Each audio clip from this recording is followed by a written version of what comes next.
Айсұлу! Не үшін келі Қылышбек? Жаным шықсай қыдырып қайтайық та.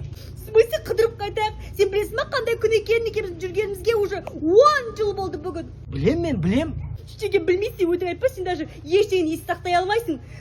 Ал айтшы, менің любимый тамағым қандай? Манты.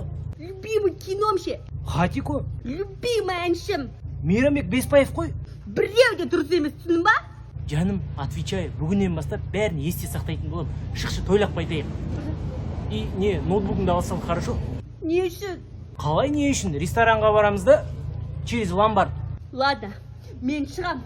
Бірақ сен бірақ сұраққа жауап берші. Мен туған күнім қашан? Айсұлу, шыққың келмей ме? Шықпай-ақ қойшы, барып өзін тойлайын. Давай. Қылышбек, ладно, есте сақтамай қойшы, сен Қылышбекқа шығам мен, Қылышбек.